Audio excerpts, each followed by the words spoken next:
Afrika Mashariki ni saa 12 sawa na saa 11 katika baadhi ya maeneo ya Afrika ya Kati na Maziwa Makuu. Hujambo na kukaribisha msikilizaji katika Amka na BBC. Mimi ni Halima Nyanza. Katika Amka na BBC asubuhi hii utasikia jinsi wakazi wengi wa mashariki ya Jamhuri ya Kidemokrasia ya Kongo wanavyoendesha maisha huku wakikabiliwa na hali ngumu kiuchumi pamoja na maambukizo ya Ebola. Shida kubwa ambayo inaacha tusipate pesa ni sababu hatuna benki, hatuna airport na wala njia za kuenda Butembo Beni zimefungwa pia. Jamhuri ya Kidemokrasia ya Kongo inaendelea kukabiliwa na mchanganyiko wa changamoto za kiuchumi, kiusalama na kibinadamu, hasa katika eneo la mashariki. Kufungwa kwa huduma za kibenki katika baadhi ya maeneo yanayodhibitiwa na waasi wa M23, kupanda kwa gharama za maisha, kudhoofika kwa biashara na kukimbia makazi kwa wananchi kumeibua maswali mengi kuhusu namna wakazi wanavyoendesha maisha yao ya kila siku, bila kusahau janga la Ebola wakati huu. Mseto huu wa mchanganyiko wa changamoto unashughulikiwa vipi na kwa vipi wenyeji wanapambana na maisha kujikwamua kiuchumi? Haya ndio maswali katika gumzo nimemuuliza mkazi wa Goma Neema Bikailira akiwa pamoja na mwanahabari na mkazi wa Bukavu mashariki mwa Kongo Mitima de la Chance.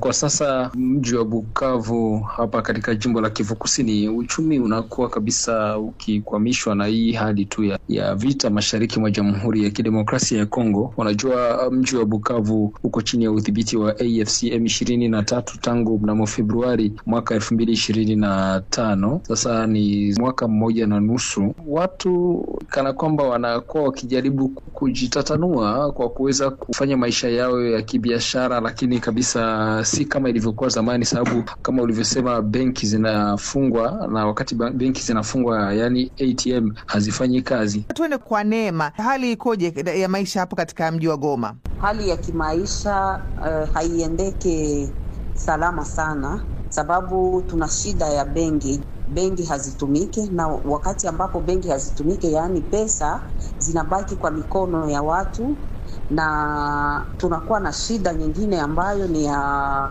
njia barabara, yani barabara haiko ili tuweze kufanya uhusiano kati ya miji nyingine. Airport haitumiki, pesa ambazo zingelitoka ndani ya province zingine, Kinshasa, Lubumbashi, Kisangani na ndani ya jimbo zingine haziwezi kuzunguruka kabisa hapa kwetu.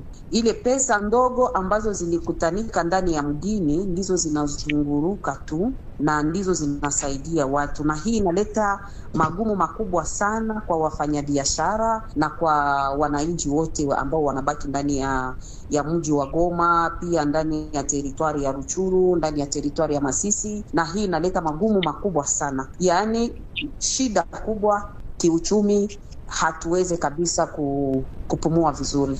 Mnafanyaje kupata huduma za utumiaji na uhifadhi wa fedha? Wamejiundia mfumo fulani. Kuna serikali ya Jamhuri ya Kidemokrasia ya Kongo ambayo iliendelea licha ya vita kuendelea kulipa wafanyakazi wake. Yaani wafanyakazi wa serikali wanaendelea kulipa mishahara yao, na hiyo mishahara yao wanaipata kupitia benki. Lakini sasa kwa vile benki huku hazifanyi kazi, kuna mfumo fulani ambao watu wa benki pamoja na watu wa mitandao ya mawasiliano waliweka ili kuweza kurahisisha pesa ambazo zinakuwa ndani ya benki kuweza kutoka na kuweza kupitia nyumba za mawasiliano ama mashirika ya mawasiliano, kwa kuweza kupitia basi mobile money, ndio wanakuwa wakiweza kupata hizo pesa, lakini pia zinakuwa na gharama kubwa na kwa wakati fulani AFC M23 walijaribu kuweza kuanzisha mfuko ambao unaitwa Kadeco. Ni kama vile benki lakini haitumiki kama benki ya kitaifa kama benki kuu. Kadeco ni mfuko wa uwekezaji wa watu ambao wanakuwa kuweza kuwekeza pesa zao humo ndani. Waliweza kuanzisha hiyo benki hiyo ndogo huko upande wa Goma na pia hapa mjini Bukavu, lakini wakati nimeongea na watu wengi haitumiki kabisa kama ilivyokuwa zamani, lakini wanajaribu tu kwa kuweza kuunganisha mambo, kuweza kuona ikiwa wataweza kuboresha kidogo uchumi wao, lakini kabisa haijakuwa sahihi. Ndio kwa maana hivi majuzi kulikuwa na maandamano ambayo iliweza kuanzishwa na asasi nyingi za kiraia katika miji ya Bukavu na Goma, watu wakiweza kutaka pia kati ya madai benki ziweze kufunguliwa. Tuje kwako Neema Bikailira, labda utujulishe hali ya usalama Goma ikoje na hatua zipi zinachukuliwa kudhibiti vitisho vya magonjwa kama vile Ebola, huku wananchi wakiendelea kukabiliana na hali ngumu ya maisha? Kufatana na hali ya kiusalama, tunaweza kusema mambo yameanza kuendeka polepole na watu wameanza kuzoea hali ambayo tuko ndani yake. Na kufatana na mambo ya Ebola, inaua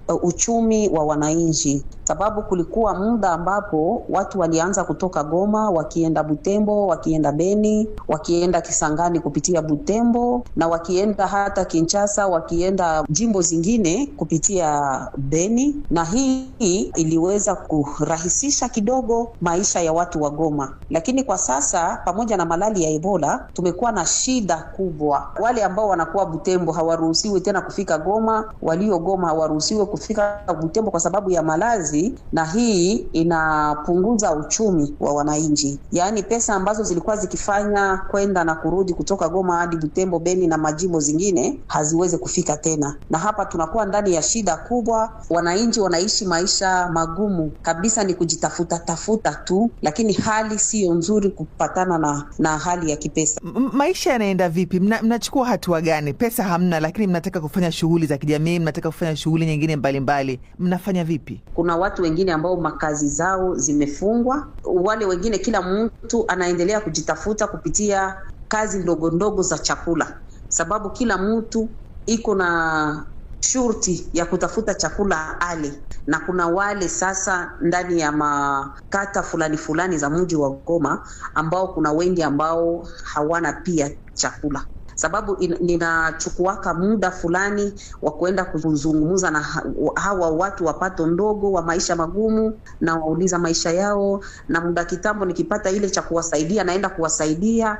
Alafu ni maisha magumu, sio kila mtu Goma ambaye leo anaishi maisha ambayo ni mazuri. Na hii ni shida, sababu shida kubwa ambayo inaacha tusipate pesa ni sababu hatuna benki, hatuna airport, na wala njia za kuenda Butembo, Beni zimefungwa pia. Tukiweza kupata hivi vitu vitatu, tutaweza kurudishiwa tena kutembea kwa pesa, na itaweza kusaidia kila mmoja atafanya kazi zake na zitaendeka kwa usalama.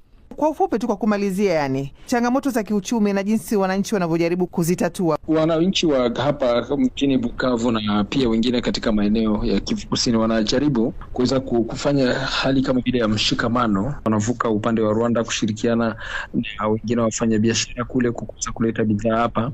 Kuna wengine ambao basi wanajikaza kuweza kuanzisha shughuli mbalimbali, mfano za uvuvi, kujaribu kuweza kujipatia angalau mkate wa kila siku, yani kupata chakula angalau kidogo ambacho watoto watatumia, kwa kuweza kusubiri benki ziweze kufungua milango yake. Kwa ufupi, ni mateso tu ya kipesa ambayo tunaendelea kupitia, na kuomba Mungu aweze kutusaidia na aweze kusaidia viongozi kwa ngambo zote mbili, ili suluhisho ipatikane na watu waweze kurudi ndani ya maisha yao ya kawaida. Maisha yamekuwa magumu kipesa. Naam, ni mkazi wa Goma na kiongozi wa shirika la kiraia la kutetea haki za binadamu Neema Bikailira, pamoja na mwanahabari mkazi wa Bukavu mashariki mwa Kongo Mitima de la Chance, wakikamilisha gumzo lililomgusa Ismail Saki. Unasema wananchi wa Jamhuri ya Kidemokrasia ya Kongo wanapaswa kusaidia kwa yale ambayo wanayapitia. Frank Shayo unawapa pole wakazi wa Jamhuri mashariki mwa Jamhuri ya Kidemokrasia ya Kongo pia kwa magumu wanayopitia. Baba Charity wa Morogoro na Baba Neli wa Kigamboni, wote mnasema mnatoa pole kwa wakazi wa Goma na wakazi wa Jamhuri ya Kidemokrasia ya Kongo kwa ujumla. Nawe nani Ismail Juma Mhozi unasema tuko pamoja, unasikiliza Amka na BBC kutokea Musoma. Msikilizaji, mpaka hapo Amka na BBC iliyosimamiwa na David Nkya haina la ziada. Mitamboni alikuwa Samba Tenzi na mhariri wangu ni Robert Kipto. Mimi ni Halima Nyanza. Usikose basi kusikiliza matangazo ya Dira ya Dunia jioni ya leo. Asante kwa kusikiliza na nakutakia siku njema.